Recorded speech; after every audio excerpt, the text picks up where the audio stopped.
This is Hidden Killers Week in Review. A look back at the most prolific stories of the week. This is the Hidden Killers podcast with Tony Brueski. Featuring author, psychologist and daily contributor, Shavaun Scott. The trial of Richard Allen coming up very quickly in the Delphi murder case. And one of the big points of it is the confessions, multiple confessions from Richard Allen to all sorts of people, not just mom, not just his wife, but guards, other inmates, and lots of people. We're hearing it over and over. But if you look at the actual reports of the confessions, it's not just a confession. It's a confession that's then followed up with other information about the crime itself. However, the crime he's describing is not the crime that was committed. So how legit are those confessions? Joining me to discuss, psychotherapist and author Shavaun Scott. We all know that there are false confessions that take place out there. But with Richard Allen, we've been hearing more about them. We've been hearing about basically, he was in solitary confinement for a year, basically.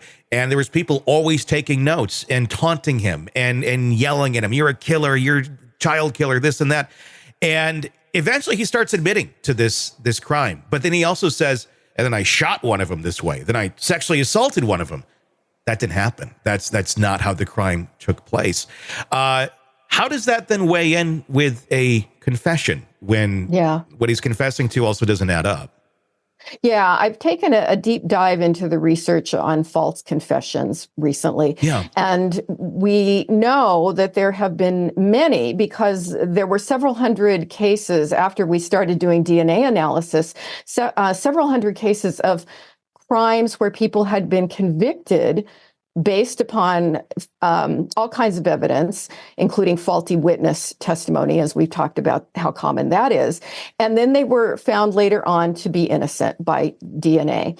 Now, 70% of those cases, 12% of all the cases were cases where the person had actually made a confession that could not have been true. Mm-hmm. Now, out of that 12%, 70% were people who were the victims of coercive police tactics. So they had been yelled at, or they had been promised immunity, something manipulative. Yeah. But 30% of the false confessions were people who were either psychotic or mentally retarded. They had some kind of mental impairment. Mm-hmm. And they may have been hallucinating or having delusions that they actually did the crime. Mm-hmm. So this is something that you have to consider, especially with a person like Richard Allen, who has been determined by his own attorneys at this point to be having symptoms of gross psychosis. Mm-hmm. So he's been reported to be eating his feces. He's paranoid. He's having hallucinations. So what does a confession mean in someone who's got symptoms like that? You have to really look at the totality of all of it. And yes, at the confessions coming out in bizarre ways, in ways that are inconsistent, that's incredibly relevant. Now, that still is not proof that he didn't do it, because as I've said, when you look at the bizarre staging of the crime, it was so strange.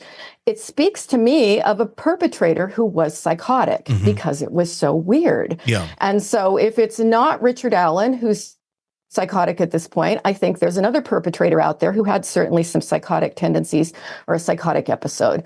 But it's a fascinating case, and one that, we have to really take it apart and look at it carefully. What's being said, under what circumstances, and, how does this all gel? And as far as we know, prior to his incarceration in a prison in solitary confinement, he wasn't psychotic. He was working at the CVS for many years. He's the one who admitted that he was over there that day. And even early on in some of the questioning, which of course has conveniently been deleted at certain points from record, what we do know is that he said, I didn't do this. I have nothing to do with this. I'm not going to be your patsy. I'm not going to go down for this because you need to frame somebody. I'm just not. But then they start breaking him down. And those psychological tactics that were used are extremely questionable. And obviously, different investigators have different tactics. In some countries, you just can't do that. They find it to be abhorrent because it doesn't necessarily lead to any sort of accurate information other than what the interviewer wants to get. And if you push somebody enough, you'll probably get them to say whatever you want. They'll tell you they're a cat. But if you don't and you use other tactics, you may get more accurate information. Why do we do this? Why do we, when we know that these sort of tactics don't work very effectively, why do we still employ them in our country, or allow it to be employed by some investigators when questioning a suspect?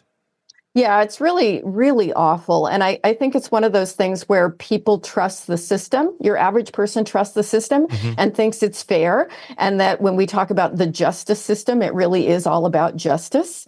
And when you start taking it apart, no, it's adversarial. And it's usually not about really getting to the truth. It's about either getting a conviction or an exoneration, depending on which side you're on. And why we're behind in a lot of other countries in many things is questionable, but I think it's something that, most citizens don't really think about or pay attention to unless it hits them personally. And it would probably behoove us all to gain more education about it. The idea of being in solitary confinement, it's a scary thought, but it's a reality for some people, and it's very scary, especially if you are innocent. I'm not saying he is. We obviously don't know that, but anybody in those conditions, innocent or guilty of a crime, that's going to break you down. Let's talk about that for a minute. How quick does that take place? And what's going on in one's mind when they're isolated from the world for that long of a period of time? And then on top of that, you have the taunting, you have guards, you have other inmates that are mentally torturing you. That's really what we have going on here in our system. And again, it's kind of one of those things, I don't think most people in our society realize that. They think, he's having his lunch and he's just in a small room. And, that's not the case. Yeah. Yeah, there's so much about the prison system here that I think is inhumane, and certainly solitary confinement is one of those things. And the irony is a lot of people are put in solitary confinement supposedly to keep them safe, and it's actually very hard on people psychologically. How long we can withstand a stressor like that is really unique. Some people actually can go a long time and not suffer that much from it, but other people are much more fragile. In fact, a lot of people have a breakdown just being incarcerated at all. It can be very, very stressful for people. I think they start having perceptual distortions and start misperceiving the world, and they can get very confused. So when you have someone like this making these confessions, and let's just say he did not do it, what leads them to start saying those sort of things out loud? Do they start to believe that they did it, or are they doing it out of duress, of threats sometimes? I'm sure that could be a motive, but are they actually, is it going through their mind? Yeah, I did do this. Like where he comes out and then started saying these other parts of the crime that didn't even take place.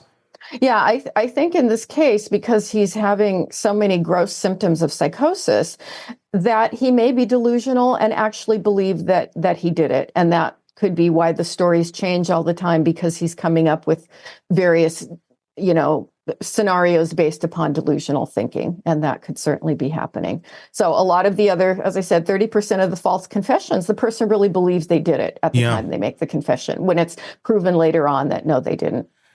Let's go down the road and continue where saying he didn't do it, and we don't know, but let's just say he did not do it, and they don't convict him. He ends up being exonerated. How does someone like that come back from something like this? Is this? Obviously, I would imagine it's a scar that's going to last the rest of his life to a certain extent. But once you've gone so far down that road, is there any coming back? I think I would guess a person in this situation, if they get out of that threatening environment, they're going to need to be on medication. They're going to need support, probably a supportive living situation. I don't know that just living back with their spouse, if they're having these kind of symptoms, is going to work for them. But I do think people can recover, but it would take time. And that's, again, going to be a really unique individual path for each person. Sick of the ads? We are too. Start listening with no commercials now and get access to all of our episodes in advance of everyone else. Become a True Crime Today Premium Plus subscriber on Apple Podcasts. Search True Crime Today Premium Plus on Apple Podcasts or go to our podcast page and sign up now. True Crime Today Premium Plus. Sign up now.